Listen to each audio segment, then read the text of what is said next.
ਇਹਨਾਂ ਕੋਲੋਂ ਇੱਕ ਵਾਅਦਾ ਲੈ ਲਓ ਕਿ ਸਾਧ ਸੰਗਤ ਜੀ ਇਹ ਲੰਗਰ ਜਿਹੜੀਆਂ ਗੱਲਾਂ ਕਰ ਰਹੇ ਅਸੀਂ ਲੰਗਰ ਦੀ ਬੜੀਆਂ ਛੋਟੀਆਂ ਗੱਲਾਂ ਇੱਕ ਇੱਕ ਸਿੱਖ ਲੰਗਰ ਲਗਾ ਦਿੰਦਾ ਪਰ ਐਸਾ ਹਸਪੀਟਲ ਨਹੀਂ ਦੁਬਾਰਾ ਬਣੇਗਾ ਜੇ ਕਿ ਮੈਨੂੰ ਕਿਹੜੀ ਸੀਟ ਮੈਂ ਇਹਨਾਂ ਨੇ ਜਿਸ ਤਰ੍ਹਾਂ ਕਹਿਤਾ ਮੈਂ ਕਿਹਾ ਜੀ ਸੀਟਾਂ ਸਾਰੀਆਂ ਸਾਡੀਆਂ 51 ਦੀ 51 ਸੀਟਾਂ ਮੇਰੀਆਂ ਹਸਪੀਟਲ ਬਣਾ ਦੋਗੇ ਮੈਂ ਸਮਝਾਂਗਾ ਕੌਣ ਨੂੰ ਕੁਝ ਦੇ ਗਏ ਹੋ ਤੁਸੀਂ ਅਦਰਵਾਈਜ਼ ਇਹ ਹਸਪੀਟਲ ਮੈਨੂੰ ਨਹੀਂ ਉਮੀਦ ਲੱਗਦਾ ਨੇੜੇ ਤੇੜੇ ਕੋਈ ਬਣਾ ਜਾਣ ਕਿਉਂ ਜਿਨ੍ਹਾਂ ਨੇ ਤੋੜਿਆ ਜਿਨ੍ਹਾਂ ਨੇ ਕੋਰਟਾਂ 'ਚ ਕੇਸ ਪਾਏ ਜਿਨ੍ਹਾਂ ਨੇ ਇਹ ਇਲਜ਼ਾਮ ਲਗਾਏ ਸਰਨਾ ਸਾਹਿਬ ਤੇ ਉਹ ਅੱਜ ਤੱਕ ਸਬੂਤ ਨਹੀਂ ਕਰ ਸਕੇ ਤੇ ਹੁਣ ਉਹੀ ਬੰਦੇ ਅਗਰ ਆ ਵੀ ਗਏ ਤੁਸੀਂ ਬਦਕਿਸਮਤੀ ਨਾਲ ਆ ਗਏ ਤੇ ਹਸਪੀਟਲ ਕਿਉਂ ਬਣਾਉਣਗੇ ਪੈਸਾ ਕੌਮ ਦਾ ਸੀ ਵਿਰਸਾ ਕੌਮ ਦਾ ਸੀ ਤੇ ਇਹ ਸਰਨਾ ਸਾਹਿਬ ਦੀ ਜਾਇਦਾਦ ਸਮਝ ਕੇ ਉਹਦਾ ਬੇੜਾ ਗਰਕ ਕਰਤਾ ਉਸ ਵਿਰਾਸਤ ਨੂੰ ਝੂਠ ਬੋਲ ਕੇ ਖੰਡਰ ਕਰ ਦਿੱਤਾ ਗਿਆ ਪਿਛਲੇ 8 ਸਾਲ ਤੋਂ ਮੇਰਾ ਖਿਆਲ ਜਿਹੜੀ 13 ਚ ਇਲੈਕਸ਼ਨ ਸਰਨਾ ਸਾਹਿਬ ਹਾਰੇ ਨੇ ਇਹ ਝੂਠ ਦਾ ਪ੍ਰਚਾਰ ਹੀ ਸੀ ਤੇ ਸ਼ਾਇਦ ਉਦੋਂ ਹਾਰ ਗਏ ਲੋਕਾਂ ਨੇ ਸਮਝਿਆ ਵਾਕਈ ਸਰਨਾ ਸਾਹਿਬ 300 ਕਰੋੜ ਰੁਪਏ ਦਾ ਹਸਪੀਟਲ ਵੇਚ ਕੇ ਤੇ ਘਰ ਚਲੇ ਗਏ ਨੇ ਮੈਨੂੰ ਇੱਕ ਬੰਦਾ ਨਹੀਂ ਐਸਾ ਮਿਲਿਆ ਜਿਨ੍ਹਾਂ ਨੇ ਕਿਹਾ ਹੋਇਆ ਸਟਾਫ ਵੱਲੋਂ ਕਿ ਪਰਮਜੀਤ ਸਿੰਘ ਸਰਨਾ ਨੇ ਕਦੀ ਸਟਾਫ ਨੂੰ ਆਪਣੀ ਗੱਡੀ ਚਲਾਉਣ ਵਾਸਤੇ ਕਿਹਾ ਹੋਵੇ ਜਾਂ ਇੱਕ ਗੱਡੀ ਘਰ ਆ ਜਾ ਮੇਰੇ ਪਰਿਵਾਰ ਨੂੰ ਢੋ ਦੇ ਇਹ ਸਭ ਤੋਂ ਵੱਡੀ ਇਮਾਨਦਾਰੀ ਇਹ ਸੱਚ ਕਹਿ ਰਿਹਾ ਇਹਨਾਂ ਦੇ ਸਾਹਮਣੇ ਮੈਨੂੰ ਅੱਜ ਤੱਕ ਮੇਰੇ ਕੰਨਾਂ 'ਚ ਨਹੀਂ ਆਵਾਜ਼ ਪਈ ਕਿਸੇ ਸਟਾਫ ਇਹ ਪਹਿਲਾ ਸ਼ਖਸ ਹੈ ਜਿਹੜਾ ਬਗੈਰ ਕਿਸੇ ਸ਼ਰਤ ਉਹਨੇ ਕਿਹਾ ਜੀ ਮੈਨੂੰ ਨਾ ਕੋਈ ਸੀਟ ਚਾਹੀਦੀ ਹੈ ਨਾ ਮੈਂ ਚੋਣ ਲੜਨੀ ਹੈ ਪਰ ਮੇਰੀ ਇੱਕੋ ਸ਼ਰਤ ਹੈਗੀ ਕਿ ਹਸਪਤਾਲ ਬਣੇਗਾ ਔਰ ਸਕੂਲਾਂ ਦਾ ਮਿਆਰ ਉੱਚਾ ਹੋਏਗਾ ਇਹਨਾਂ ਦਾ ਕਾਲ ਚੱਕਰ ਪੁੱਠਾ ਕਦਮ ਤੋਂ ਸ਼ੁਰੂ ਹੋਇਆ ਹੈ ਜਦ ਇਹਨਾਂ ਨੇ ਗੁਰੂ ਗ੍ਰੰਥ ਸਾਹਿਬ ਦੀ ਸਵਾਰੀ ਬਾਰਡਰ ਦੇ ਉੱਪਰ ਥੱਲੇ ਉਤਾਰਨ ਦੀ ਹਿਕਮਤ ਕੀਤੀ 500 ਸਾਲਾ 550 ਸਾਲਾ ਨਗਰ ਕੀਰਤਨ ਦੇ ਉੱਪਰ ਤੁਸੀਂ ਦੇਖੋਗੇ ਇਤਿਹਾਸ ਜਰਾ ਨਿਗਾਹ ਮਾਰ ਕੇ ਦੇਖੋ ਵੀ ਇੱਕ ਇੱਕ ਕਣ ਕਰਕੇ ਇਹ ਗਿਰਦੇ ਜਾ ਰਹੇ ਨੇ 5 ਐਗਜ਼ੈਕਟਿਵ ਦੇ ਮੈਂਬਰ ਵੀ ਚਲੇ ਜਾ ਚੁੱਕੇ ਹਨ और आज विरोधियों की जो गिनती है गई वो 19-20 तक पहुंच चुकी है गई साडा जिहड़ा एक प्राइम प्रोजेक्ट सी वाला साहब हॉस्पिटल का उस प्रोजेक्ट को इन्होंने किल किया है बिल्कुल तहस नहस कर दिता है इन्हों का शेयर हैगा यूनिवर्सिटी के विच 5% का पेरेंट पार्टी का जो शेयर होता है वो शेयर जिहड़ा वो नहीं दे सक रहे पिछले 7-8 साल तो इन्हों की कारगुजारी जी हैगी ये तकरीबन देनदारी इन्हों की कोई 20 करोड़ के लगभग हो चुकी है भावें ये अपनी मर्जी के नाल कमेटियां जिहड़ा इन्हों के नाल है वो चेयरमैन बनया होंदा है ये सारे यूनिवर्सिटी के रूल्स एंड रेगुलेशन जिहड़े ने ये छिक्के ते टंग के ये चेयरमैनां नूं बदल दिंदे हैं सब तो पहला मैं जितने भी प्रेस के संबंधित सज्जन आए हैं वर्कर आए हैं उन्होंने फतेह भी बुलाना तो उन्होंने नवे साल की बहुत बहुत बधाई देना और अपन कामनावां देना भी सच्चे पातशाह सब के परिवार के सुख शांति और सुहिरदता आवे बड़ा औखा पिछला साल कटिया सारिया ने ये साल जिहड़ा सारिया के परिवार सुख शांति नाल आवे इहदी मैं कामना करता ਤੁਹਾਡਾ ਧੰਨਵਾਦ भी करता भी ਤੁਸੀਂ ਸਾਡੇ ਸੱਦੇ ਦੇ ਇੱਥੇ ਆਏ ਹੋ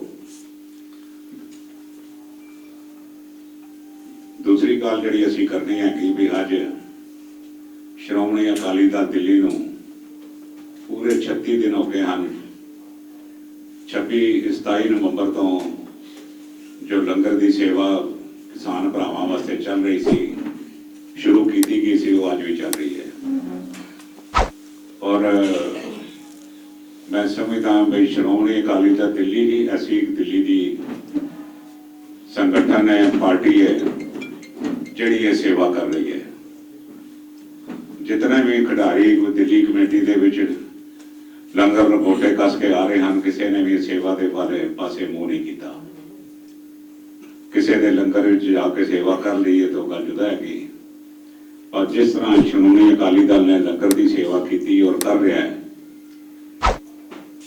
ਦਿੱਲੀ ਗੁਰਦੁਆਰਾ ਕਮੇਟੀ ਕਿਸੇ ਸੰਗਠਨ ਰਾਹੀਂ ਜਾਂ ਕਿਸੇ ਦੀ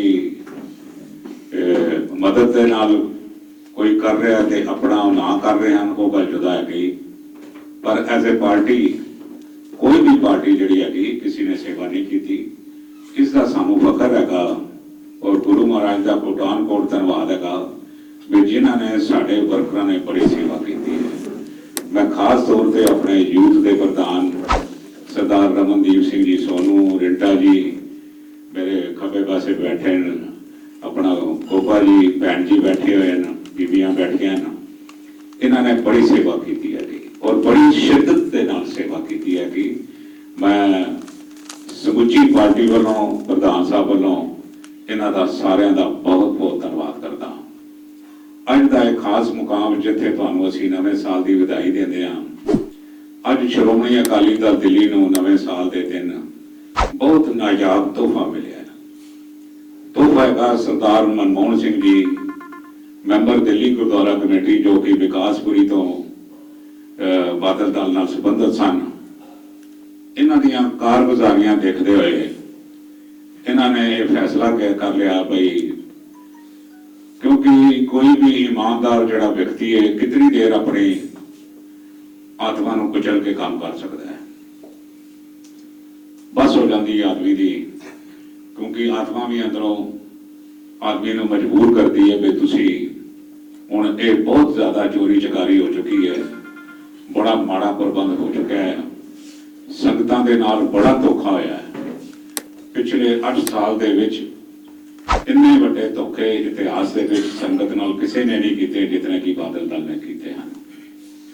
ਸਾਡਾ ਜਿਹੜਾ ਇੱਕ ਪ੍ਰਾਈਮ ਪ੍ਰੋਜੈਕਟ ਸੀ ਵਾਲਾ ਸਾਹਿਬ ਹਸਪੀਟਲ ਦਾ, ਉਸ ਪ੍ਰੋਜੈਕਟ ਨੂੰ ਇਹਨਾਂ ਨੇ ਕਿਲ ਕੀਤਾ ਹੈ, ਬਿਲਕੁਲ ਤਹਿਸ ਨਹਿਸ ਕਰ ਦਿੱਤਾ ਹੈ। ਸਕੂਲਾਂ ਦੇ ਇੰਤਜ਼ਾਮ ਖਤਮ ਕਰ ਦਿੱਤੇ ਹਨ, ਸਕੂਲ ਬਰਬਾਦੀ ਦੇ ਕੰਢੇ ਤੇ ਲਿਆ ਦਿੱਤੇ ਹਨ। ਸਾਡੇ ਹਾਇਰ ਐਜੂਕੇਸ਼ਨ ਦੇ ਕਾਲਜ ਜਿਹੜੇ ਹਨ ਉਹ ਬੰਦ ਹੋ ਗਏ ਹਨ। ਦੂਸਰੇ ਡਿਗਰੀ ਕਾਲਜਾਂ ਦੀ ਵੀ ਹਾਲਤ ਬਦਲੀ ਹੈਗੀ। ਇਹ ਆਪਣਾ ਜੋ ਇਹਨਾਂ ਦਾ ਸ਼ੇਅਰ ਹੈਗਾ ਯੂਨੀਵਰਸਿਟੀ ਦੇ ਵਿੱਚ 5% ਦਾ ਪੇਰੈਂਟ ਪਾਰਟੀ ਦਾ ਜੋ ਸ਼ੇਅਰ ਹੁੰਦਾ ਹੈ, ਉਹ ਸ਼ੇਅਰ ਜਿਹੜਾ ਉਹ ਨਹੀਂ ਦੇ ਸਕ ਰਹੇ ਪਿਛਲੇ 7-8 ਸਾਲ ਤੋਂ। ਇਹਨਾਂ ਦੀ ਕਾਰਗੁਜ਼ਾਰੀ ਜਿਹੜੀ ਹੈਗੀ ਇਹ ਤਕਰੀਬਨ ਦੇਣਦਾਰੀ ਇਹਨਾਂ ਦੀ ਕੋਈ 20 ਕਰੋੜ ਦੇ ਲਗਭਗ ਹੋ ਚੁੱਕੀ ਹੈ। ਇਹ ਪਤਾ ਨਹੀਂ ਇਹਨਾਂ ਕੋਲ ਕੋਈ ਫੰਡ ਨਹੀਂ ਹੈਗੇ ਪੈਸੇ ਦੇਣ ਦੇ। 2 ਕਾਲਜਾਂ ਦੀ ਗਵਰਨਿੰਗ ਬਾਡੀ ਇਹਨਾਂ ਨੇ ਟੇਕ ਓਵਰ ਕੀਤੀ ਹੈ, ਭਾਵੇਂ ਇਹ ਆਪਣੀ ਮਰਜ਼ੀ ਦੇ ਨਾਲ ਕਮੇਟੀਆਂ ਜਿਹੜਾ ਇਹਨਾਂ ਦੇ ਨਾਲ ਹੈ ਉਹ ਚੇਅਰਮੈਨ ਬਣਿਆ ਹੁੰਦਾ ਹੈ। ਇਹ ਸਾਰੇ ਯੂਨੀਵਰਸਿਟੀ ਦੇ ਰੂਲਸ ਐਂਡ ਰੈਗੂਲੇਸ਼ਨਸ ਜਿਹੜੇ ਨੇ ਇਹ ਛਿੱਕੇ ਤੇ ਟੰਗ ਕੇ ਇਹ ਚੇਅਰਮੈਨਾਂ ਨੂੰ ਬਦਲ ਦਿੰਦੇ ਹਨ, ਕਿਉਂਕਿ ਚੇਅਰਮੈਨ ਜਦ ਤੱਕ ਟਰਮ ਪੂਰੀ ਨਾ ਹੋਵੇ ਤੇ ਨਹੀਂ ਬਦਲਿਆ ਜਾ ਸਕਦਾ। ਟਰਮ ਦੇ ਵਿੱਚ ਛੱਡ ਕੇ ਇਹ ਕਿਸੇ ਨੂੰ ਵਾਈਸ ਚੇਅਰਮੈਨ ਲਾ ਰਹੇ ਨੇ, ਕਿਸੇ ਨੂੰ ਚੇਅਰਮੈਨ ਲਾ ਰਹੇ ਨੇ, ਕਿਸੇ ਨੂੰ ਕੋਈ ਲਾਲਚ ਦੇ ਰਹੇ ਨੇ। ਪਰ ਸਮੁੱਚੇ ਤੌਰ ਤੇ ਅੱਜ ਸੰਗਤ ਜਿਹੜੀ ਹੈਗੀ ਇਹਨਾਂ ਦੀ ਕਾਰਗੁਜ਼ਾਰੀ ਤੋਂ ਬੜੇ ਦੁਖੀ ਹੋ ਚੁੱਕੀ ਹੈਗੀ। ਔਰ ਅੱਜ ਮੈਂ ਸਰਦਾਰ ਮਨਮੋਹਨ ਸਿੰਘ ਨੂੰ ਜੀ ਆਇਆਂ ਕਹਿੰਦਾ। ਇਹਨਾਂ ਦੇ ਆਉਣ ਦੇ ਨਾਲ ਸ਼੍ਰੋਮਣੀ ਅਕਾਲੀ ਦਲ ਦਿੱਲੀ ਨੂੰ ਬੜੀ ਵੱਡੀ ਤਾਕਤ ਮਿਲੇਗੀ ਔਰ ਮਿਲੀ ਹੈਗੀ। ਔਰ ਇੱਕ ਬੜਾ ਵੱਡਾ ਮੈਸੇਜ ਅਕ੍ਰਾਸ ਦੀ ਬੋਰਡ ਸਾਰੀ ਦੁਨੀਆ ਦੇ ਵਿੱਚ ਜਾ ਰਿਹਾ ਹੈ ਬਈ ਅੱਜ ਜੋ 1 ਸਾਲ ਪਹਿਲਾਂ ਵਿਰੋਧੀ ਮੈਂਬਰਾਂ ਦੀ ਗਿਣਤੀ 5 ਹੁੰਦੀ ਸੀ, ਅੱਜ ਉਹ ਗਿਣਤੀ ਜਿਹੜੀ ਹੈ 20 ਤੱਕ ਪਹੁੰਚ ਚੁੱਕੀ ਹੈ। ਤੁਸੀਂ ਇਹ ਦੇਖੋ ਬਈ 1 ਸਾਲ ਦੇ ਅੰਦਰ ਜਦ ਤੋਂ ਇਹਨਾਂ ਦਾ ਕਾਲ ਚੱਕਰ ਪੁੱਠਾ ਕਦਮ ਤੋਂ ਸ਼ੁਰੂ ਹੋਇਆ ਹੈ, ਜਦ ਇਹਨਾਂ ਨੇ ਗੁਰੂ ਗ੍ਰੰਥ ਸਾਹਿਬ ਦੀ ਸਵਾਰੀ ਬਾਰਡਰ ਦੇ ਉੱਪਰ ਥੱਲੇ ਉਤਾਰਨ ਦੀ ਹਿਕਮਤ ਕੀਤੀ, 550 ਸਾਲਾ ਨਗਰ ਕੀਰਤਨ ਦੇ ਉੱਪਰ ਤੁਸੀਂ ਦੇਖੋਗੇ ਇਤਿਹਾਸ ਜਰਾ ਨਿਗਾਹ ਮਾਰ ਕੇ ਦੇਖੋ ਬਈ ਇੱਕ ਕਣ ਕਰਕੇ ਇਹ ਗਿਰਦੇ ਜਾ ਰਹੇ ਨੇ। 5 ਐਗਜ਼ੈਕਟਿਵ ਦੇ ਮੈਂਬਰ ਵੀ ਚਲੇ ਜਾ ਚੁੱਕੇ ਹਨ ਔਰ ਅੱਜ ਵਿਰੋਧੀਆਂ ਦੀ ਜੋ ਗਿਣਤੀ ਹੈਗੀ ਉਹ 19-20 ਤੱਕ ਪਹੁੰਚ ਚੁੱਕੀ ਹੈਗੀ। ਔਰ ਜੇ ਸੀਕ੍ਰੇਟ ਬੈਲਟ ਹੋਵੇ ਤੇ ਉੱਡ ਵੀ ਜਾਣ ਤੇ ਕੋਈ ਭਰੋਸਾ ਵੀ ਕੋਈ ਨਹੀਂ। ਤੇ ਆਉਣ ਵਾਲੇ ਸਮੇਂ ਦੇ ਵਿੱਚ ਜੋ ਤਸਵੀਰ ਹੈਗੀ ਉਹ ਤੁਹਾਡੇ ਸਾਹਮਣੇ ਹੈਗੀ। ਮੈਂ ਸਰਦਾਰ ਮਨਮੋਹਨ ਸਿੰਘ ਹੋਰਾਂ ਦਾ ਹਾਰਦਿਕ ਦਿਲ ਤੋਂ ਮੈਂ ਧੰਨਵਾਦ ਕਰਦਾ ਔਰ ਸਰਦਾਰ ਪਰਮਜੀਤ ਸਿੰਘ ਹੋਰਾਂ ਨੂੰ ਮੈਂ ਬੇਨਤੀ ਕਰਾਂਗਾ ਵੀ ਉਹ ਚੰਦ ਲਫ਼ਜ਼ ਸਰਦਾਰ ਮਨਮੋਹਨ ਸਿੰਘ ਦੀ ਆਗਵਾਨੀ ਜ਼ਰੂਰ ਬੋਲਣ। देखो जी तकरीबन 5 साल हो गए एक्टिवली अनएक्टिवली दे 50 साल हो गए गुरुद्वारा प्रबंधक कमेटी ਨਾਲ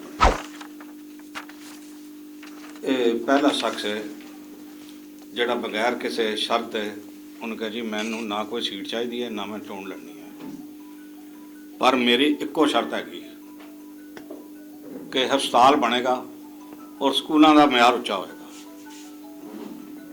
ਮੈਂ ਬਹੁਤ ਧੰਨਵਾਦੀਆਂ ਇਹਨਾਂ ਦੇ ਬਈ ਇਹੋ ਜਿਹੇ ਲਫ਼ਜ਼ ਇਹੋ ਜਿਹੀ ਗੱਲ ਮੈਨੂੰ ਅੱਜ ਤੱਕ ਕਦੇ ਸੁਣਨ ਨੂੰ ਨਹੀਂ ਮਿਲੀ।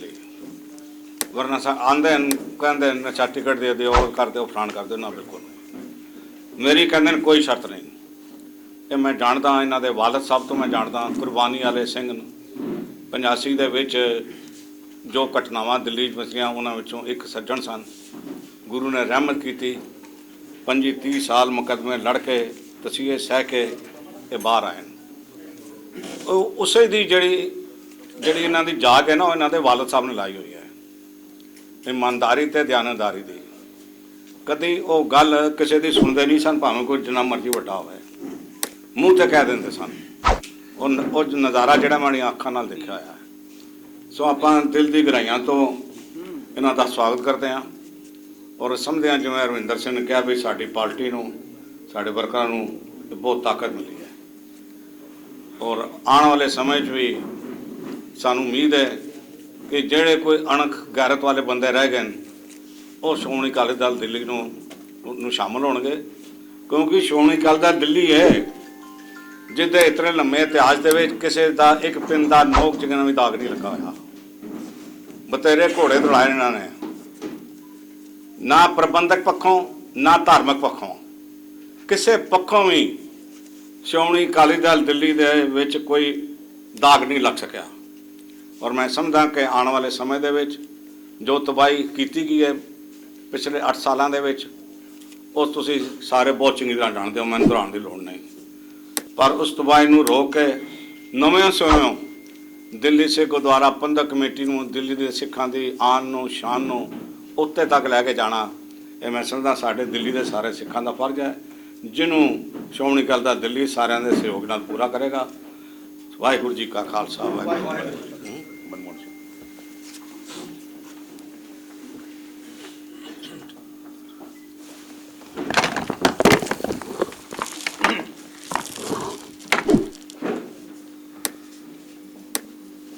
ਮੇਰੇ ਸਤਿਕਾਰਯੋਗ ਵੀਰੋ, ਆਓ ਗੁਰੂ ਦੀ ਫਤਿਹ ਸਾਂਝ ਕਰੀਏ ਜੀ। ਵਾਹਿਗੁਰੂ ਜੀ ਕਾ ਖਾਲਸਾ, ਵਾਹਿਗੁਰੂ ਜੀ ਕੀ ਫਤਿਹ।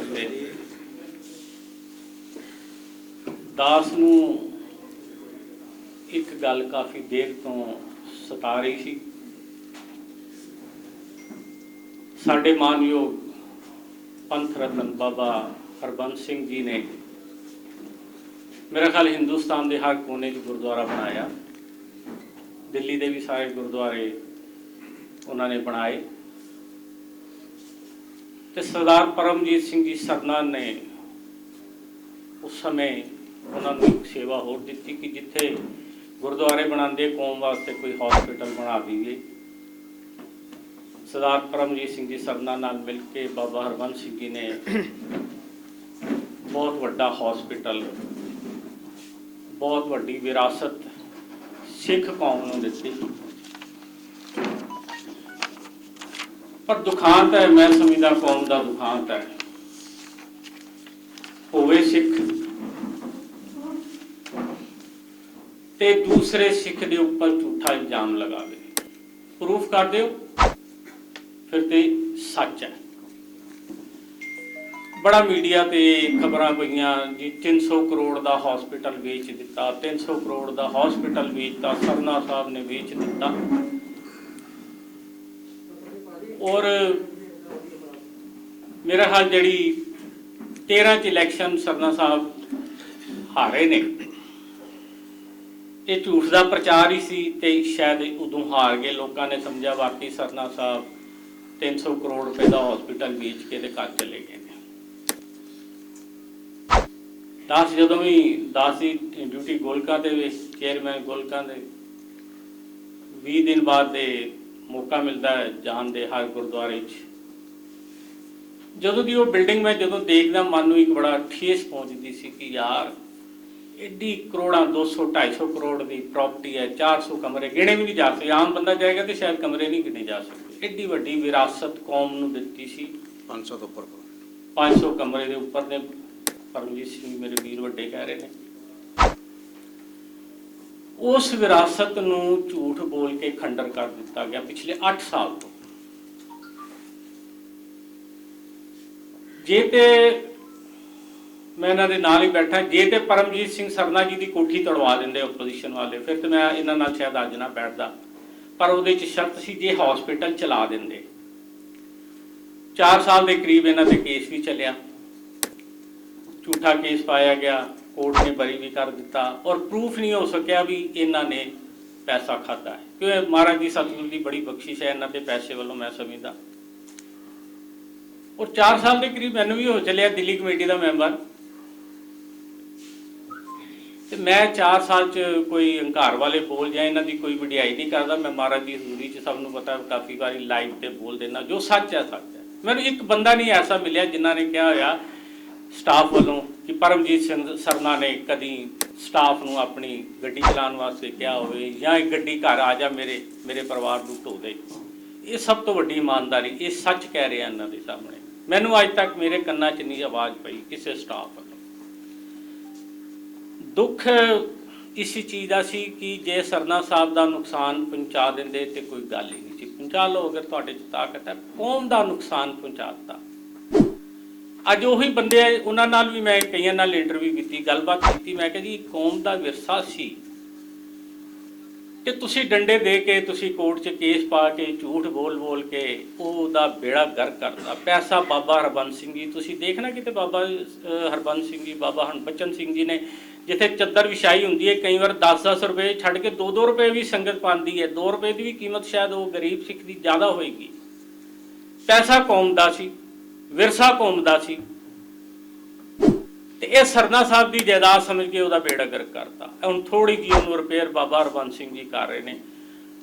एक कोविड की बीमारी चली है, 8 साल हो गए हैं। अज वो बंदे कहते जी साढ़े कोलों गलती हो गई। एक होर बड़ा वड्डा दुखांत मैं कौम का कहना, जो असीं पावर च हुंदे आ ना उदों असीं किसी की परवाह नहीं करते, तो जो पावर च लथ जाने फिर कहते हाँ जी गलती हो गई, हाँ उदों मेरी गलती। अज भी कई ने, मैं नाम नहीं लेना चाहता, उन्हें कहा जी ये साडी गलती हो गई, उसों ये जिहड़ा हॉस्पिटल असीं रोकिया साडी बहुत वड्डी गलती सी और ये बन नहीं सकता। उन्होंने ये भी कहा, मैं कहा जी बन सकदा हुण चला सकते हो, तुसीं कहते नहीं चल सकता। तो मेरे एक कोई दिली ख्वाहिश सी, रब ने कोई संबंध बनाया, कोई कारण बन जाता है, मैं शायद पार्टी ना छड्डदा, कोई कारण बन जाता रब वालों परमात्मा वालों। तो मैं सरना साहब का फोन आया, मेरे नाल गल हुई। मैं कहा सरना साहब जी एको गल है, मैं तुहाडी पार्टी च आया, कौम का बड़ा वड्डा विरसा है, बहुत वड्डा हॉस्पिटल है, 1 नंबर ते मैनूं वायदा करो, दिल्ली दीयां संगतां अगे अपील करो कि मैं आवांगा पावर च, मैनूं अगर वोटां दित्तियां, मैनूं तुसीं ये मेजोरिटी च आके मैनूं प्रधान बनाता, सारे काम पिछे हॉस्पिटल बना के कौम नूं दे के जाना। इन्हां ने परसों ये भी गल कही, बैठे सी दोनों मेरे सत्कारयोग वीर ने कि मनमोहन किहड़ी सीट, मैं इन्हां ने जिस तरह कहता, मैं कहा जी सीटां सारियां साडियां, 51 दी 51 सीटां मेरियां, हॉस्पिटल बना दोगे मैं समझा कौम नूं कुछ दे गए हो तुसीं। अदरवाइज ये हॉस्पिटल मैनू नहीं उम्मीद लगता नेड़े तेड़े कोई बना जाण, क्योंकि जिन्हों ने तोड़िया, जिन्हों ने कोर्टां च केस पाए, जिन्हों ने ये इल्जाम लगाए सरना साहब ते, वो अज तक सबूत नहीं कर सके। तो हुण उही बंदे अगर आ भी गए, तुसीं बदकिस्मती नाल आ गए, तो हॉस्पिटल क्यों बनाणगे? उन्होंने पहले ही रोक छड्डिया, कौम का विरसा समझ के बेड़ा गर्क करता कौम का। मैं इन्हां दी सपोर्ट च आया, ईमानदार के तौर पर इन्हां नूं समझदा कि ईमानदार ने। ये दिल्ली की संगत अगे भी अपील कर रहा, एक बारी परमजीत सिंह जी सरना की पार्टी नूं मेजोरिटी नाल तुसीं दिल्ली च लै आओ, ते इन्हां कोलों एक वादा लै लो कि साध संग जी ये लंगर जिहड़ियां गल्लां कर रहे हो, लंगर ते बड़ियां छोटियां गल्लां, एक सिख लंगर लगा दिंदा, पर ऐसा हॉस्पिटल नहीं दोबारा बनेगा जे अगर ये खंडर बन गया, आने वाले टाइम च कोई बढ़ा नहीं सकेगा, क्यों किसी को इतबार नहीं किसी प्रधान से, तुहाडे ते इतबार है, ਤੁਸੀਂ ਅੱਗੇ ਲੱਗੋ, ਸੰਗਤਾਂ ਅੱਗੇ ਅਪੀਲ ਕਰੋ। ਮੈਂ ਵੀ ਇਹ ਤੁਹਾਡੀ ਪ੍ਰੈਸ ਕਾਨਫਰੰਸ ਦੇ ਮਾਧਿਅਮ ਤੇ ਦਿੱਲੀ ਦੀ ਸੰਗਤ ਅੱਗੇ, ਹਿੰਦੁਸਤਾਨ ਦੀ ਸਾਰੀ ਸਿੱਖ ਸੰਗਤ ਅੱਗੇ ਹੱਥ ਜੋੜ ਬੇਨਤੀ ਕਰਦਾ ਕਿ ਕੌਮ ਨੂੰ ਕੁਛ ਤੇ ਦੇ ਦੇਈਏ। ਮੈਂ ਇੱਕ ਦੋ ਗੱਲਾਂ ਹੋਰ ਤੁਹਾਡੇ ਨਾਲ ਸ਼ੇਅਰ ਕਰਾਂਗਾ। ਮੈਂ ਲਾਈਵ ਤੇ ਕਈ ਵਾਰ ਬੋਲ ਦਿੱਤਾ, ਕੂੜ ਸੋਇਨਾ, ਕੂੜ ਰੂਪਾ, ਕੂੜ ਪਹਿਨਣ ਹਾਰ। ਮੈਂ ਕਿਹਾ ਬਾਬਾ ਨਾਨਕ ਦੇ ਸੋਨੇ ਨੂੰ ਕੂੜ ਕਹੀ ਜਾਂਦਾ, ਤੇ ਅਸੀਂ ਪਾਏ ਵੀ ਸੋਨੇ ਦੇ, ਚੌਰ ਵੀ ਸੋਨੇ ਦੀ, ਫਲਾਣਾ ਵੀ ਸੋਨੇ ਦਾ। ਤੇ ਮੈਂ ਕਿਹਾ ਬਾਬਾ ਨਾਨਕ ਕਹੀ ਜਾਂਦਾ। ਮੈਨੂੰ ਬੜਿਆਂ ਨੇ ਕਿਹਾ, ਕਹਿੰਦੇ ਤੁਸੀਂ ਸਟੇਜ ਤੇ ਬੋਲਦੇ। ਮੈਂ ਕਿਹਾ ਬਾਬਾ ਨਾਨਕ ਜੀ ਦੀ ਬਾਣੀ ਪੜ੍ਹਦੇ ਪਿਆ। ਸਿੱਖ ਨੂੰ ਸੰਭਾਲਣਾ ਤੇ ਸੋਨੇ ਦੀ ਪਾਲਕੀ ਦੀ ਕੋਈ ਜ਼ਿਆਦਾ ਮੈਂ ਇੰਪੋਰਟੈਂਸ ਨਹੀਂ ਸਮਝਦਾ। ਬਣਾਇਆ ਜਿਹਨੂੰ ਜਿੰਨੀ ਸਮਾਜ ਬਖਸ਼ੀ ਹੈ। ਅੱਜ ਲੋੜ ਹੈਗੀ ਹੈ ਸੱਚ ਦੀ। ਕੋਈ ਵੀ ਸਿੱਖ ਅਗਰ ਕੋਈ ਝੂਠ ਬੋਲਦਾ ਹੈ, ਮੈਂ ਤਾਂ ਇਸ ਤੋਂ ਵੱਡਾ ਪਾਪੀ ਕੋਈ ਨਹੀਂ। ਸਟੇਜਾਂ ਦੇ ਮਾਰੇ ਦੀ ਹਜ਼ੂਰੀ 'ਚ ਝੂਠ ਬੋਲੀਏ, ਇਸ ਤੋਂ ਵੱਡਾ ਪਾਪੀ ਕੋਈ ਸਿੱਖ ਨਹੀਂ। ਹਾਂ, ਸੱਚ ਜੋ ਹੈ ਤੁਹਾਡੇ ਸਾਹਮਣੇ, ਜੋ ਸੱਚ ਹੈ ਉਹ ਪ੍ਰੂਫ ਹੋ ਸਕਦਾ, ਹਾਂ ਇਹ ਸੱਚ ਹੈ, ਸਾਹਮਣੇ ਪ੍ਰੂਫ ਪਏ ਨੇ ਸੱਚ ਹੈ। ਪਰ ਇਹ ਜਿਹੜੇ ਜਿੰਨੇ ਵੀ ਮੈਂ ਦੇਖਿਆ, ਮੈਂ ਗੱਲਾਂ ਕੀਤੀਆਂ, ਮੈਂ ਇਹਨਾਂ ਨੂੰ ਸਮਝਿਆ, ਮੈਂ ਉਹਨਾਂ ਸਾਰਿਆਂ ਨੂੰ ਸਮਝਿਆ। ਇਹ ਫਿਰ ਮਜਬੂਰੀ ਹੋ ਕੇ ਕਾਰਨ ਰੱਬ ਨੇ ਬਣਾ ਦਿੱਤਾ। ਫਿਰ ਇਹਨਾਂ ਨਾਲ ਮੈਂ ਜੁਆਇਨ ਕੀਤਾ। ਮੇਰੀ ਇੰਨੀ ਬੇਨਤੀ ਫਿਰ ਇੱਕ ਵਾਰੀ ਸਾਰੀ ਦਿੱਲੀ ਦੀ ਸੰਗਤ ਨੂੰ ਹੈ, ਇੱਕ ਵਾਰੀ ਸਰਨਾ ਸਾਹਿਬ ਨੂੰ ਫਿਰ ਉਸੇ ਤਰ੍ਹਾਂ ਮੈਜੋਰਟੀ ਲਿਆ ਕੇ ਇਹ ਜਿਹੜੇ ਕੌਮ ਦੇ ਕਾਰਜ ਨੇ ਇਹ ਪੂਰੇ ਕਰਾ ਲਓ, ਤਾਂ ਕਿ ਸਾਨੂੰ ਕੌਮ ਮਾਫ ਨਾ ਕਰੇ। ਜੇ ਅਗਰ ਇਹ ਹਸਪੀਟਲ ਰੁੜ ਗਿਆ ਤੇ ਦਿੱਲੀ ਦੀ ਸੰਗਤ ਤੁਹਾਨੂੰ ਕਿਸੇ ਨੂੰ ਮਾਫ ਨਹੀਂ ਕਰੇਗੀ। ਖੰਡਰ ਹੈ। ਔਰ ਪ੍ਰੈਕਟੀਕਲ ਜਾਣਾ, ਜਿੰਨੀ ਸੰਗਤ ਮੇਰੀ ਵੀਡੀਓ ਸੁਣੇਗੀ, ਪ੍ਰੈਕਟੀਕਲ ਜਾ ਕੇ ਦੇਖਣਾ ਕਿੱਡਾ ਕੁ ਵੱਡਾ ਹਸਪੀਟਲ ਹੈ, ਕਿੰਨੀ ਵੱਡੀ ਦੇਣ ਹੈ ਕੌਮ ਦੀ। ਉਸੇ ਉਹਨੂੰ ਖੰਡਰ ਕਰਵਾ ਦਿੱਤਾ ਹੈ। ਪੋਲੀਟਿਕਸ, ਇਹ ਗੰਦੀ ਪੋਲੀਟਿਕਸ ਮੈਂ ਸਮਝਦਾ। ਪੋਲੀਟਿਕਸ ਹੋਰ ਹੈ। ਪੋਲੀਟਿਕਸ ਇਹਨਾਂ ਦੇ ਮਕਾਨ ਤੋੜੋ ਜਾਓ। ਅੱਜ ਪੰਜਾਬਾ ਕੋਠੀ ਤੋੜਵਾ ਲੈ, ਜਿੰਨੇ ਤੋੜਾਇਆ ਸੀ, ਕੋਰਟ 'ਚ ਨੇ ਕੇਸ ਭੇਜਿਆ ਸੀ, ਬਾਰ-ਬਾਰ ਕਿਹਾ ਗਿਆ। ਔਰ ਲੋਕਾਂ ਨੇ ਸ਼ਾਇਦ ਵਿਸ਼ਵਾਸ ਕੀਤਾ ਸੀ ਕਿ ਵਾਕਈ ਸਰਦਾਰ ਸਾਹਿਬ 300 ਕਰੋੜ ਰੁਪਇਆ ਖਾ ਗਏ ਨੇ, ਪਰ ਪ੍ਰੂਫ ਤੇ 3 ਕਰੋੜ ਦਾ ਵੀ ਨਹੀਂ ਨਿਕਲਿਆ। ਮਨਮੋਹਨ ਸਿੰਘ ਜੀ, ਇਹ 8 ਸਾਲ ਪਹਿਲੇ ਇਹ ਦੁਖਾਂਤ ਵਾਪਰਿਆ ਸੀ ਜਿਹੜਾ ਤੁਸੀਂ ਬਾਲਾ ਸਾਹਿਬ ਵਾਲਾ ਤਾਲਬ ਦੀ ਗੱਲ ਕੀਤੀ ਹੈ। ਉਸ ਟਾਈਮ ਤੁਸੀਂ ਕਹਿ ਵੀ ਰਹੇ ਹੋ ਕਿ ਕੋਰਟ ਪ੍ਰਚਾਰ ਕਾਫੀ ਹੋਇਆ, ਲੇਕਿਨ ਫਿਰ 4 ਸਾਲ ਪਹਿਲੇ ਜੋ ਇਲੈਕਸ਼ਨ ਹੋਏ ਤੁਸੀਂ ਇਹਨਾਂ ਨਾਲ ਕਿੱਦਾਂ ਜੁੜ ਗਏ? ਤੁਹਾਨੂੰ ਪਤਾ ਨਹੀਂ ਸੀ ਕਿ ਇਹ ਕੋਰਟ ਪ੍ਰਚਾਰ ਹੋ ਰਿਹਾ? ਦੇਖੋ ਜੀ, ਮੈਨੂੰ ਇਸ ਚੀਜ਼ ਦਾ ਨਹੀਂ, ਜਦ ਮੈਂ ਕਮੇਟੀ 'ਚ ਆਇਆ ਨਾ, ਅਸੀਂ ਵੀ ਜਿਸ ਤਰ੍ਹਾਂ ਇਹ ਹਾਰ ਗਏ, ਅਗਰ ਕੂੜ ਪ੍ਰਚਾਰ ਤੇ ਉਹ ਕਾਰਨ ਹੀ ਬਣਿਆ ਇਹਨਾਂ ਦਾ ਨਾ। ਅਗਰ ਇਹਨਾਂ ਨਹੀਂ, ਦੇਖੋ ਇੰਨਾ ਕੂੜ ਪ੍ਰਚਾਰ ਹੋਇਆ ਤੇ ਮੈਂ ਤੇ ਇਸ ਲਾਈਨ 'ਚ ਆਉਂਦਾ ਨਹੀਂ ਸੀ। ਮੈਂ ਤੇ ਵਿਕਾਸਪੁਰੀ ਤੋਂ ਪਿਛਲੇ 27-28 ਸਾਲ ਤੋਂ ਸੇਵਾ ਕਰ ਰਿਹਾ ਸੀ। ਔਰ ਮੈਂ ਵੀ ਕਹਿ ਦਵਾਂ ਕਿ ਮੈਨੂੰ ਜਦੋਂ ਪਿਛਲੀ ਵਾਰੀ ਟਿਕਟ ਦੇਣ ਵਾਸਤੇ ਸਰਦਾਰ ਮਨਜੀਤ ਸਿੰਘ ਨੇ, ਮੇਰਾ ਫੈਮਿਲੀ ਰਿਲੇਸ਼ਨ ਸੀ, ਮੈਂ ਉਹਦੇ ਪਿਤਾ ਜੀ ਨੂੰ ਭਾਜੀ ਕਹਿੰਦਾ ਸੀ, ਮਦਰ ਨੂੰ ਮੇਰੀ ਭਾਬੀ ਦਾ। ਮੇਰਾ ਸਵਾਲ ਹੈ ਕਿ 2013 ਚ ਜਿਹੜਾ ਕੋਰਟ ਪ੍ਰਚਾਰ, 2017 ਜਦੋਂ ਇਲੈਕਸ਼ਨ ਲੜੀ ਉਦੋਂ ਤੱਕ ਤੁਹਾਨੂੰ ਇਹਦਾ ਨਹੀਂ, ਇਸ ਚੀਜ਼ ਦਾ ਨਹੀਂ ਪਤਾ। ਇਹ ਨਹੀਂ ਪਤਾ ਜੀ। ਉਹ ਬੰਦੇ ਜਿਹੜੇ ਉਹ ਮਿਲੇ ਨੇ, ਖੁਦ ਮਿਲੇ ਨੇ। ਇੱਕ ਮਿੰਟ, ਇਹ ਖੁਦ ਬੰਦਿਆਂ ਨਾਲ ਮੇਰੀ ਗੱਲ ਹੋਈ ਜਿਨ੍ਹਾਂ ਨੇ ਕੋਰਟਾਂ 'ਚ ਕੇਸ ਪਾਏ। ਉਦੋਂ ਨੂੰ ਮੈਂ ਇਹ ਗੱਲ ਕਹੀ, ਕਿਉਂ ਝੂਠ ਬੋਲਿਆ ਗਿਆ, ਹੁਣ ਬਣਾਓਗੇ? ਕਹਿੰਦੇ ਨਹੀਂ ਬਣ ਸਕਦਾ। ਇਹ ਗੱਲ ਹੋਈ ਹੈ। ਮੇਰਾ ਇੱਕ ਕੁਐਸਚਨ ਹੈ, ਪਿਛਲੇ 4 ਸਾਲ ਤੋਂ ਤੁਸੀਂ ਕਮੇਟੀ ਦੇ ਨਾਲ ਜੁੜੇ ਰਹੇ। ਹਾਂਜੀ। ਕਿਆ 4 ਸਾਲਾਂ ਦੇ ਵਿਚਕਾਰ ਤੁਹਾਡੇ ਇਲਾਵਾ ਕਿਸੇ ਹੋਰ ਨੇ ਗਿਆ ਮੈਂਬਰ ਨੇ ਆਵਾਜ਼ ਉਠਾਈ ਸੀ ਉੱਥੇ ਕਿ ਹਸਪਤਾਲ ਵਿਕਿਆ ਕਿ ਨਹੀਂ ਵਿਕਿਆ, ਜਾਂ ਪੈਸਾ ਕਿੱਥੇ ਗਿਆ, ਔਰ ਨਹੀਂ ਚੁੱਕਿਆ ਤਾਂ ਕਿਉਂ ਨਹੀਂ ਚੁੱਕਿਆ? ਦੇਖੋ ਜੀ, ਗੱਲ ਹੈ ਕਿ ਹੁਣ ਕੀ ਦੱਸੀਏ, ਇਹਦੇ ਤੇ ਉਠਾਈ ਨਹੀਂ, ਮੈਂ ਵੀ ਨਹੀਂ ਕਿਹਾ, ਮੈਂ ਵੀ ਚੁੱਪ ਰਿਹਾ ਵਾਂ। ਪਰ ਮੈਂ ਇਹ ਚੀਜ਼ ਨੂੰ ਸਟੱਡੀ ਕਰਦਾ ਰਿਹਾ ਵਾ ਵੀ ਇਹ ਕਿਉਂ ਐਲੀਗੇਸ਼ਨ ਲੱਗੇ। ਇੱਕ ਗੱਲ ਹੋਰ ਬੜੀ ਮੈਂ ਓਪਨਲੀ ਸਰਦਾਰ ਸਾਹਿਬ ਨੂੰ ਕਹਿ ਦਿੰਦਾ, ਮੈਂ ਇੱਕ ਮਨਜੀਤ ਸਿੰਘ ਜੀਕੇ ਦੀ ਵੀਡੀਓ ਸੁਣੀ ਸੀ। ਉਹਦੇ 'ਚ ਸਰਦਾਰ ਮਨਜੀਤ ਸਿੰਘ ਨੇ ਬੜੇ ਜੋਸ਼ ਵਿੱਚ ਕਿਹਾ ਕਿ ਜਦੋਂ ਮੈਂ ਪ੍ਰਧਾਨ ਬਣਿਆ, ਸਰਨਾ ਸਾਹਿਬ ਦੇ ਟਾਈਮ ਦਿੱਲੀ ਕਮੇਟੀ ਦਾ 60-65 ਕਰੋੜ ਦਾ ਬਜਟ ਸੀ। ਅਸੀਂ ਆਏ, ਅਸੀਂ ਉਹ ਬਜਟ 130 ਕਰੋੜ ਦਾ ਕਰ ਦਿੱਤਾ। ਔਰ ਉਸ ਸਮੇਂ ਸਰਨਾ ਸਾਹਿਬ ਜਦੋਂ ਇਹ ਪ੍ਰਧਾਨਗੀ ਤੋਂ ਗਏ ਨੇ, ਅਗਰ 60-65 ਕਰੋੜ ਰੁਪਏ ਦਾ ਬਜਟ ਸੀ ਤੇ 120-22 ਕਰੋੜ ਦੀ ਐਫਡੀ ਦੇ ਕੇ ਗਏ ਨੇ। ਇਹ ਤਾਂ ਮੰਨਦੇ ਨੇ।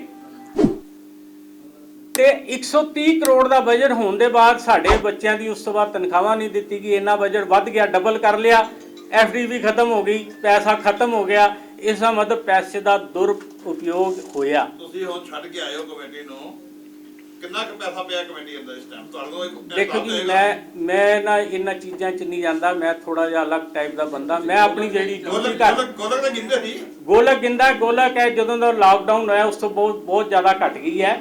ਮੇਰਾ ਗੋਲਕ ਤੱਕ ਹੈਗਾ, ਉਸ ਤੋਂ ਬਾਅਦ ਅੰਦਰ ਦਾ ਅਰੇਂਜਮੈਂਟ ਕੀ ਹੁੰਦਾ ਉਹ ਜਾਣੇ। ਮੈਂ ਗੋਲਕਾਂ ਦੀ ਡਿਊਟੀ ਕਰ ਰਿਹਾ, ਅੱਜ ਵੀ ਕਰ ਰਿਹਾ। ਜੇ ਉਹ ਕਹਿਣਗੇ ਸਵੇਰੇ ਵੀ ਚਲਾ ਜਾਵਾਂਗਾ, ਮੈਂ ਕਰ ਨਹੀਂ, ਅੱਜ ਮੈਂ ਨਹੀਂ ਗਿਆ। 1 ਸਾਲ ਤੋਂ ਲਾਕਡਾਊਨ ਹੈ, ਅਸੀਂ ਮੰਨ ਸਕਦੇ ਹਾਂ। ਅਗਰ ਅਸੀਂ 3 ਸਾਲ ਹੋਰ ਦੇਖੀਏ, ਹਾਂਜੀ, ਉਸ ਵਕਤ ਗੋਲਕ ਘੱਟੀ ਸੀ ਕਿ ਵੱਧਦੀ ਸੀ? ਕਿਉਂਕਿ ਸ਼ੁਰੂ ਤੋਂ ਇਹਨਾਂ ਨੇ ਕਿਹਾ ਸੀ ਸਾਡੀ ਗੋਲਕ ਵੱਧ ਗਈ ਹੈ। ਗੋਲਕ ਵੱਧਦੀ ਸੀ ਕਿ ਨਹੀਂ ਸੀ ਵੱਧਦੀ? ਦੇਖੋ ਜੀ, ਜਦੋਂ ਇਸ ਤੋਂ ਪਹਿਲਾਂ ਸੀ ਉਹ ਵਧੀ ਸੀ, ਉਸ ਤੋਂ ਬਾਅਦ ਹੌਲੀ ਹੌਲੀ ਘਟੀਆਂ ਨੇ, ਵਧੀਆਂ ਨਹੀਂ ਗੀਆਂ ਗੋਲਕਾਂ। ਕਾਰਨ ਕਾਰਨ ਤੇ ਸੰਗਤ ਜਾਣੇਗੀ, ਪੈਸਾ ਸੰਗਤ ਦਿੰਦੀ ਹੈ, ਮੈਂ ਨਹੀਂ ਦਿੰਦਾ, ਤੁਸੀਂ ਨਹੀਂ ਦਿੰਦੇ, ਉਹ ਨਹੀਂ ਜਾਂਦੇ, ਇਹਦਾ ਕਾਰਨ ਹੀ ਨਹੀਂ ਮੈਂ ਸਮਝ ਸਕਦਾ। ਇਹ ਵੀ ਅਸਰ ਪਾ ਸਕਦਾ ਹੈ ਜਦੋਂ ਅਸੀਂ, ਜਿਹੜਾ ਮੇਰੀ ਗੱਲ ਸੁਣੋ, ਜਦੋਂ ਅਸੀਂ ਇੱਕ ਦੂਸਰੇ ਤੇ ਇਲਜ਼ਾਮ ਲਗਾਉਂਦੇ ਹਾਂ, ਝੂਠੇ ਇਲਜ਼ਾਮ ਲਗਾਏ ਆ, ਸੰਗਤ ਤੇ ਅਸਰ ਪੈਂਦਾ, ਉਹ ਸਮਝਦੀ ਹੈ ਕਿ ਵਾਕਈ ਸਾਰੇ ਚੋਰ ਨੇ, ਸਾਰੇ ਪੈਸਾ ਖਾਈ ਜਾਂਦੇ ਨੇ। ਇਹ ਹੁੰਦਾ ਜੀ ਗੋਲਕ ਚੋਰ ਨੇ। ਹੁਣ ਉਹ ਗੋਲਕ ਚੋਰ ਐਂ ਲੱਗਦਾ ਕਿ ਗੋਲਕ ਮਨਮੋਹਨ ਗਿਣ ਰਿਹਾ, ਉਹਦੇ ਨਾਲ ਕੋਈ ਮਿਲ ਕੇ ਗੋਲਕ ਚੋਰੀ ਕਰਦਾ ਹੋਣਾ, ਇਹ ਅਸਰ ਪੈਂਦਾ। ਅੱਛਾ, ਆਖਰੀ ਕਾਰਨ ਕੀ ਰਿਹਾ ਤੁਹਾਡਾ ਬਾਦਲ ਨੂੰ ਛੱਡਣ ਦਾ? ਹੁਣ ਲੇਟ ਦੇਖੋ ਮੈਂ ਤੁਹਾਨੂੰ ਹੁਣੇ ਕਿਹਾ ਕੋਈ ਕਾਰਨ ਬਣਦਾ ਜਿਸ ਕਰਕੇ ਮੈਂ ਛੱਡਾ ਗਿਆ। ਅਗਰ ਉਹ ਕਾਰਨ ਨਾ ਬਣਦਾ ਆਓ ਤੇ ਕਾਰਨ ਨੂੰ ਹੀ ਪੁੱਛ ਰਿਹਾ। ਦੇਖੋ ਜੀ, ਕਾਰਨ ਤੇ ਕੋਈ ਪਰਸਨਲ ਨਹੀਂ ਗਾ, ਬਸ ਕਾਰਨ ਬਣ ਗਿਆ ਪਰਮਾਤਮਾ ਵੱਲੋਂ। ਤੇ ਮੈਨੂੰ ਇਸ ਚੀਜ਼ ਦਾ ਕਿ ਮੈਨੂੰ ਉਦੋਂ ਵੀ ਸੀ, ਮੈਂ ਇਹ ਸਵਾਲ ਕੀਤਾ ਮੈਂ ਉਹਨਾਂ ਅੱਗੇ ਕਿ ਤੁਸੀਂ ਹਸਪੀਟਲ ਹੁਣ ਕਿਉਂ ਨਹੀਂ ਬਣਾ ਰਹੇ? ਉਹ ਕਹਿੰਦੇ ਨਹੀਂ, ਹੁਣ ਸਾਡੇ ਕੋਲੋਂ ਨਹੀਂ ਬਣ ਸਕਦਾ। ਤੇ ਫਿਰ ਮੈਂ ਕਿਹਾ ਤੁਸੀਂ ਕਿੰਨੇ ਮਨਾ ਕੀਤਾ ਨਹੀਂ ਬਣ ਸਕਦਾ? ਹਾਂਜੀ, ਕਿੰਨੇ ਮਨਾ ਕੀਤਾ? ਦੇਖੋ ਜੀ, ਜਿੰਨੇ ਆਪੋਜੀਸ਼ਨ ਵਾਲੇ ਬੈਠੇ, ਜਿਨ੍ਹਾਂ ਨੇ ਇਹਨਾਂ ਦੇ ਕੇਸ ਪਾਏ ਨੇ, ਉਹਨਾਂ ਨੇ ਕਿਹਾ ਨਹੀਂ ਬਣ ਨਹੀਂ ਸਕਦਾ। ਸਰ, ਕੁਝ ਤੇ ਤੁਹਾਨੂੰ ਦੱਸਣਾ ਪਏਗਾ ਨਾ, ਇਹ ਘੱਟ ਤੋਂ ਘੱਟ ਪ੍ਰਧਾਨ ਨੇ ਕਿਹਾ, ਸੈਕਟਰੀ ਨੇ ਕਿਹਾ, ਮੈਂਬਰਾਂ ਨੇ ਕਿਹਾ। ਕੋਈ ਪ੍ਰਧਾਨ ਜੀ ਨੇ ਕਿਹਾ, ਤੁਸੀਂ ਬੈਠੇ ਸੀ ਉਹਦੇ ਵਿੱਚ? ਨਹੀਂ, ਪ੍ਰਧਾਨ ਦੇਖੋ, ਪ੍ਰਧਾਨ ਸਾਡੇ ਨੇ ਨਹੀਂ ਕਿਹਾ, ਜਿਨ੍ਹਾਂ ਨੇ ਕੇਸ ਪਾਇਆ ਸੀ ਉਹਨਾਂ ਨੇ ਮੇਰੇ ਨਾਲ ਪਰਸਨਲ ਪਗੰਨੇ ਬਾਜੀ ਕੇ ਸਾਥ ਹੈ। ਤੁਸੀਂ ਜਾਣਦੇ ਹੀ ਹੋ ਮੈਂ ਉਹਦੇ ਚ ਕੀ ਦਾ। ਉਹਨਾਂ ਨੇ ਕਿਹਾ ਜੀ ਨਹੀਂ ਬਣ ਸਕਦਾ। 2 ਵਾਰੀ ਉਹਨਾਂ ਨੂੰ ਮੈਂ ਕਹਿ ਦਿਆ ਕਿ ਹਸਪੀਟਲ ਨਾਲ ਤੁਹਾਡਾ ਕੀ ਉਹਨੇ ਹੈ। ਪ੍ਰਧਾਨ ਨਾਲ ਗੱਲ ਕੀਤੀ ਹੋਣੀ ਨਾ ਜੀ। ਦੇਖੋ ਭੋਗਲ ਨੇ ਪ੍ਰਧਾਨ ਨਾਲ ਗੱਲ ਕੀਤੀ ਹੋਣੀ, ਜਦ ਉਹਨੂੰ ਟੱਕੇ ਵਰਗਾ ਜਵਾਬ ਮਿਲ ਗਿਆ ਤੇ ਉਸਨੇ ਕਹਿਤਾ ਵੀ ਨਹੀਂ ਬਣ ਸਕਦਾ। ਕੋਈ ਭੋਗਲ ਥੋੜੀ ਪ੍ਰਧਾਨ ਹੈਗਾ, ਪ੍ਰਧਾਨ ਤੇ ਸਕੱਤਰ ਤੇ ਕਾਲਕਾ ਤੇ ਸਰਸਾ ਹੈਗੇ। ਤੋ ਇਸ ਕਰਕੇ ਇਹਨਾਂ ਨੂੰ ਜਦ ਇਹਨਾਂ ਨੂੰ ਟੱਕੇ ਵਰਗਾ ਜਵਾਬ ਮਿਲ ਗਿਆ, ਨਿਰਾਸ਼ ਹੋ ਗਏ ਵੀ ਸਰ ਅਸੀਂ ਪੁੱਛ ਰਹੇ ਹਾਂ ਸਰ, ਹਾਂਜੀ। ਅਗਰ ਜਿਸ ਟਾਈਮ ਹਸਪੀਟਲ ਦਾ ਇਸ਼ੂ ਬਣਿਆ ਸੀ, ਰੁਕ ਗਿਆ ਸਾਰਾ, ਅਗਰ ਜਦੋਂ ਤੁਸੀਂ ਚਾਲੂ ਕੀਤੀ, ਮਤਲਬ ਸ਼ੁਰੂਆਤ ਹੋਈ ਸੀ, ਅਗਰ ਉਹ ਪੂਰਾ ਚੱਲਦਾ ਰਹਿੰਦਾ, ਇਹਦੀ ਚਾਲੂ ਕਦੋਂ ਤੱਕ ਹੋ ਜਾਣਾ ਸੀ? 2 ਸਾਲ 'ਚ ਮਤਲਬ ਤੁਹਾਡੇ ਟੈਨਿਊਰ ਹੋ ਜਾਣਾ ਸੀ? ਬਿਲਕੁਲ ਨਹੀਂ। ਇਹ 2000 ਡੈਡਲਾਈਨ ਜਿਹੜੀ ਦਿੱਤੀ ਗਈ ਸੀ, ਉਹ ਐਂਡ 14 ਜਾਂ ਬਿਗਨਿੰਗ 15। ਤਾਂ ਹੁਣ ਤੱਕ ਉਹਨਾਂ ਦਾ ਕਿੰਨਾ ਫਾਇਦਾ ਹੋ ਗਿਆ? ਨੁਕਸਾਨ ਹੋਇਆ ਸਾਡਾ ਘੱਟੋ ਘੱਟ ਪਹਿਲੇ 10 ਸਾਲਾਂ ਵਿੱਚ ਸਾਨੂੰ ਮਿਲਣਾ ਸੀ 14-15 ਕਰੋੜ ਰੁਪਇਆ ਪਰ ਸਾਲ, ਔਰ 8 ਸਾਲ ਤੋਂ ਬਾਅਦ ਇਹ 20, ਪੂਰੇ 30 ਸਾਲਾਂ ਦੇ ਵਿੱਚ 30 ਸਾਲ ਦਾ ਸਾਡਾ ਕੰਟਰੈਕਟ ਸੀ। Minimum guarantee 500 crore, maximum 831 crore. ਹੁਣ ਤੁਸੀਂ ਹਿਸਾਬ ਲਾ ਲਓ, ਪਰ ਰੁਪਇਆ ਨੂੰ ਛੱਡ ਦਿਓ। ਅੱਜ ਸਾਡੇ ਕਈ ਕਰੀਬੀ ਮੈਂਬਰ ਚਲੇ ਗਏ ਨੇ, ਕਈ ਉਹ ਚਲੇ ਗਏ ਨੇ ਕਰੋਨਾ ਦੇ ਵਿੱਚ। ਜੇ ਸਾਡਾ ਹਸਪਤਾਲ ਹੁੰਦਾ ਤਾਂ ਉਹਨਾਂ ਦਾ ਇਲਾਜ ਵਧੀਆ ਹੋਣਾ ਸੀ ਨਾ। ਕਿੰਨੇ ਬੈੱਡ ਦਾ ਸੀ ਵੈਸੇ? 550 ਗਜ, 550 ਕਮਰਾ। 2011 ਔਰ ਦੂਸਰੀ ਗੱਲ ਜਿਹੜੀ ਸ਼ਾਇਦ ਦਿੱਲੀ ਦੇ ਵਿੱਚ ਕਿਸੇ ਹੋਰ ਹਸਪਤਾਲ ਵਿੱਚ ਨਹੀਂ ਸੀ, ਡੀਡੀਏ ਕੋਲੋਂ ਅਸੀਂ ਜਗ੍ਹਾ ਲਈਏ। ਡੀਡੀਏ ਨੇ ਸਾਨੂੰ ਅਪਰੂਵ ਕੀਤਾ ਹੈ ਕਿ ਤੁਸੀਂ ਗੁਰਦੁਆਰੇ ਚਲਾ ਸਕਦੇ ਹੋ, ਹਸਪਤਾਲ ਨਹੀਂ ਚਲਾ ਸਕਦੇ, ਤੁਸੀਂ ਕੋਲੈਬੋਰੇਸ਼ਨ ਕਰ ਸਕਦੇ ਹੋ। ਵਰਨਾ ਤਾਂ ਅਸੀਂ ਕੋਲੈਬੋਰੇਸ਼ਨ ਡੀਡੀਏ 'ਚ ਨਾ ਹੋਈ ਹੁੰਦੀ ਕਲੀਅਰ, ਸਾਨੂੰ ਇਹਨਾਂ ਨੇ ਅੰਦਰ ਕਰ ਦੇਣਾ ਸੀ। ਲੀਗਲ ਕੋਲੈਬੋਰੇਸ਼ਨ ਕਰ ਰਹੇ ਹੋ।